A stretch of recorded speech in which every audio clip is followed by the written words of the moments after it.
வணக்கம் பக்தி info channel நேயர்களே, நான் உங்கள் அன்பான சயின்டிஃபிக் வேதிக் அஸ்ட்ராலஜர் ஆஸ்ட்ரோ அருஞ்சி பேசுகிறேன். நல்லது நினைப்போம், நல்லதே நடக்கும். இந்த வீடியோவில் நம்ம என்ன பார்க்க போறோம்னா, விருச்சிக ராசிக்காரர்களுக்கு மார்ச் 2026 எத்தகைய ஒரு மாதமாக இருக்க போகுதுன்னு பார்க்க போகிறோம்.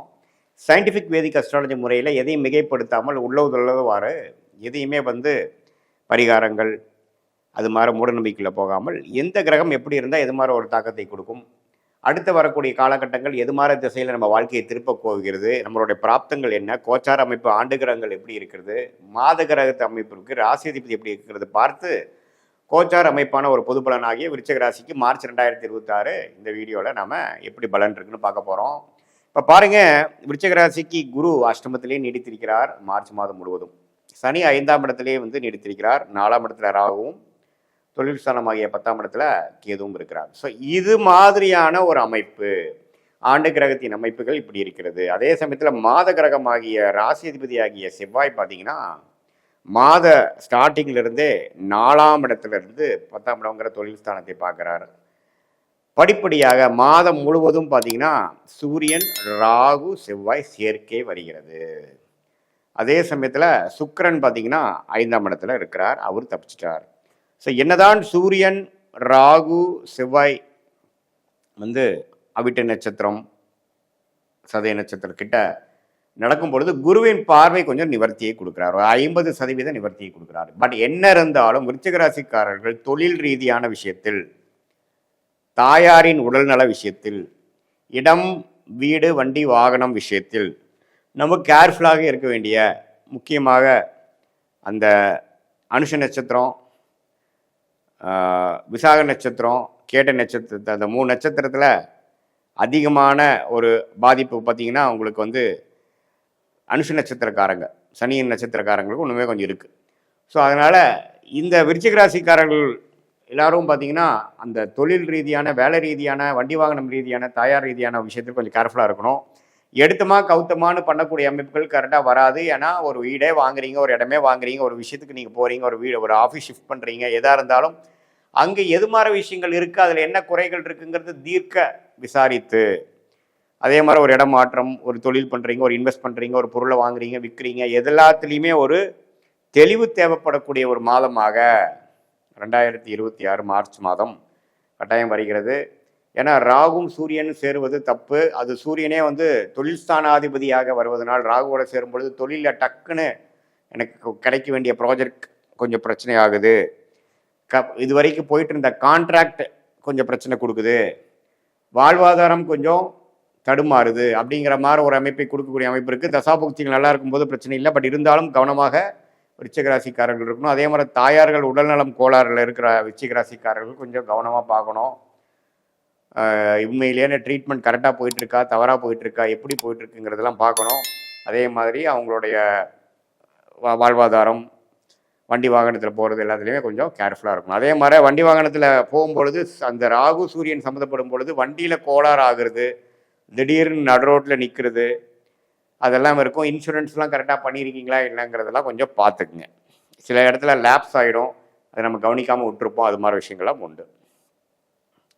ஸோ இது மாதிரியான ஒரு அமைப்புகள் நிறைக்கக்கூடிய விருச்சிக ராசிக்காரர்களுக்கு மற்றபடி எப்படி சார் இருக்குது அப்படின்னா, சுக்கிரன் 5ஆம் இடத்துல இருக்கிறது அருமை. காதல் விஷயத்தில், அதே மாதிரி மற்ற உங்களோட விருப்ப விஷயத்தில், சொகுசு விஷயத்தில் அதெல்லாம் தப்பு இல்லை.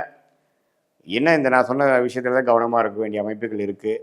மற்றபடி குருவின் பார்வை 2ஆம் இடத்திலும் 4ஆம் இடத்திலும் 12ஆம் இடத்துல இருக்கனால விரயங்களுக்கு பிரச்சனை இருக்குது. விரயங்கள் பயங்கரமாக வரவுக்கு மேலே செலவுகள் நின்று கொண்டே இருக்கும். செலவுகளை கட்டுப்படுத்த வேண்டியதாக இருக்கும். கடன் குறைக்கக்கூடிய அமைப்புகள் தேவைப்படுகிறது. அதெல்லாம் அடுத்து வரக்கூடிய மாதங்களில் தான் பண்ண முடியுமே ஒழிய மார்ச் மாதம் கொஞ்சம் இருக்கிறத மெயின்டைன் பண்ணுறதே பெரிய விஷயமாக தான் போகக்கூடிய அமைப்புகள் உண்டு. பட் குருவின் பார்வை எல்லாமே ஒரு கண்ட்ரோலில் வச்சுக்கக்கூடிய அமைப்பு உண்மையிலேயே நல்லது. இதுதான் விருச்சிக ராசிக்காரர்களுக்கு மார்ச் மாதம் ஒரு மாதிரியான ஒரு அமைப்பு, கவனமாக இருக்கக்கூடிய அமைப்புகள் தேவைப்படுகிறது. குறிப்பாக முதல் 2 வாரம் 3 வாரம் அப்படி இருக்குது. இது பொதுவான பலனை தவிர உங்களுடைய ஜென்ம ஜாதகத்தில் நீங்கள் எந்த பிறந்த தேதியில் பிறந்தீங்க, எந்த பிறந்த நேரத்தில் பிறந்தீங்க, எந்த ஊரில் பிறந்தீங்கிறத வைத்து உங்களோட ஜாதகத்தை போட்டு நீங்கள் என்ன லக்னத்தில் பிறந்தீங்க, நீங்கள் கேட்டை நட்சத்திரம், அனுஷ நட்சத்திரம், விசாக நட்சத்திரத்தில் எந்த நட்சத்திரத்தில் பிறந்திருந்தாலும் உங்களுடைய லக்னம் என்ன, லக்னாதிபதி எப்படி இருக்கிறார், தசை என்ன, தசா புக்தி என்ன போய் கொண்டிருக்கிறது, இந்த தசநாதனும் புக்திநாதனும் நாம் இப்போ சொன்ன கோச்சாரத்தில் எப்படி போகிறாருங்கிறது நாம் பேசின இந்த பொது பலனையும் தசாபுக்தியான துல்லிய பலனும் சேர்த்து வைத்து பார்க்கும் பொழுது ஒன்றுமே நம்மளுடைய கர்மா எப்படி செயல்படுகிறது, நம்மளுடைய துறை எந்த துறையில் நம்ம போகிறது நல்லது, எந்த நேரம் நமக்கு யோகமாக இருக்கிறது, எந்த நேரம் நமக்கு சரியில்லை, எது மாதிரி மேற்படிப்பு வந்து மாணவர்கள் படித்தால் நல்ல ஒரு அமைப்பு இருக்குது, எப்போ வந்து நமக்கு அட்மிஷன் கிடைக்கும், எப்போ நமக்கு வெளிநாடு போவோம், விசா எதிர்பார்க்குறவங்களுக்கு வெளிநாடு, எப்போ வெளிநாடா உள்நாடா, அரசு உத்தியோகமா அல்லது நம்ம ப்ரைவேட் செக்டாரா, தொழிலா வேலையா, எந்த மாதிரி துறையில் போகலாம், பார்ட்னர்ஷிப் நமக்கு ஒத்து வருமா வராதா, திருமணம் எப்போ நடக்கும், குழந்தைகள் எப்போ நமக்கு வரும், குழந்தை புத்திர விஷயங்கள் எப்போ நமக்கு கிடைக்கக்கூடிய அந்த பிராப்தம் கிடைக்கக்கூடிய அமைப்புகள் இருக்குது, எப்போ வந்து நம்ம நெக்ஸ்ட் லெவல் லைஃப்பில் ஸ்டேஜில் நமக்கு முன்னேறுவோம், இப்படியே வாழ்க்கை போயிட்டுருக்குது, எப்படி நம்ம வந்து முன்னேறுவோம், மாறணுமா, இடம் மாறி தான் முன்னேறுவோமா அல்லது இருக்கிற இடத்துலையே முன்னேற முடியுமா, நம்ம குழந்தைய ஃபேமிலியை பிரிஞ்சிருக்கிறமே எப்போ சேர்ந்துருக்க முடியும், இது மாதிரி எல்லா மனதில் இருக்கக்கூடிய கேள்விகள் எல்லாமே சயின்டிஃபிக் வேதிக் அஸ்ட்ராலஜி முறையில் எந்த விதத்தையும் மிகைப்படுத்தாமல் உள்ளவாறு ஒரு கிரகம் நீங்கள் பிறக்கும் பொழுது பிறந்த தேதி, பிறந்த நேரம், பிறந்த ஒரு வச்சு எது மாதிரி இருக்குது, ஸ்தானபலம் எப்படி இருக்குது, திக்பலம் எப்படி இருக்குது,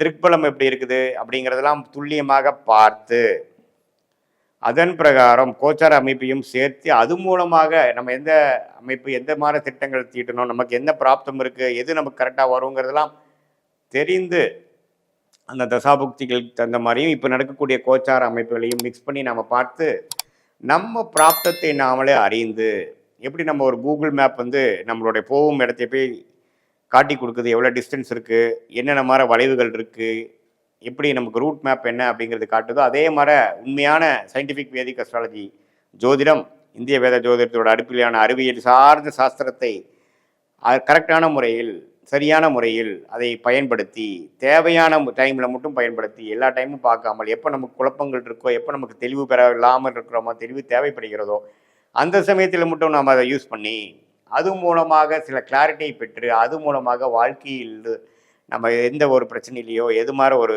விஷயத்தில் பின்தங்கி இருக்கிறோமோ அதிலிருந்து மீண்டு வந்து நம்மளுடைய பொட்டன்ஷியல் என்ன, நம்மளோட தகுதி என்னங்கிறதை தெரிந்து நம்மளுடைய பிராப்தத்தை அறிந்து அந்த நம்மளோட டைம்லைன்ஸை அறிந்து தக்க முயற்சிகளை செய்து தக்கவாறு திட்டமிட்டு காலமறிந்து செயல்பட்டு நம்மளுடைய பொட்டன்ஷியல் நம்மளுடைய தகுதிக்கு தகுந்த மாதிரி வாழ்க்கையில் எந்த துறையில் போகிறோமோ எந்த டைரெக்ஷனில் போகிறோமோ அந்த மாதிரி சமயத்தில் கரெக்டான ஒரு அமைப்பில் போய் நம்ம ஜெயித்து உடல் நலம் பேணிச்சு நம்மளுடைய தேவையற்ற பழக்கங்கள்னாலையும் தேவையற்ற எண்ணாற்றங்கள்னாலையும் இருக்கக்கூடிய நிம்மதியை கெடுக்காமல் ரியாலிட்டி என்ன, நம்மளை சுற்றி இருக்கக்கூடிய ரியாலிட்டி என்ன, இப்போ எப்படி சிங்க் ஆகி போகுது, நம்ம வந்து வாழ்க்கையில் வந்து ஒர்ஸ்ட்டு ஓவரா, உண்மையில்தான் தான் குட் இஸ் கம்மா இப்போ வரப்போகுதா, இதெல்லாம் தெரியும் பொழுது நம்ம என்னென்னா நீங்கள் தான் வாழ போகிறீங்க, அதில் ஒன்றும் மாற்றம் இல்லை. பட் என்னென்னா தெளிவு பிறந்தால் வழி பிறக்கும் அப்படிங்கிறது தான் வந்து அடிப்படை. அந்த தெளிவு எப்படி சார் கிடைக்கும் அப்படின்னா நம்மளை பற்றி நம்மளே அறியுது. அது எப்படின்னா ஜோதிடம் வந்து உங்களுடைய கர்மாவை சொல்லி உங்களுடைய நேச்சரை சொல்லி உங்களுக்கு எந்த விஷயம் ஃபார்ச்சுனேட்டாக இருக்குது, எந்த விஷயம் வந்து எப்போ கைகூடும், எந்த டைரெக்ஷனில் போகிறது தவறு, எந்த டைரெக்ஷன் நமக்கு நல்லதுங்களாம் தெரிந்து அது மூலமாக சரியான நேரத்தில் சில விஷயங்களை செய்து திட்டமிட்டு செயல்பட்டு வாழ்க்கையில் எளிதில் வெற்றி பெற முடியும் என்று சொல்ல விரும்புகிறேன். மீண்டும் மற்றொரு காணொலியில் சந்திப்போம். நன்றி, வணக்கம்.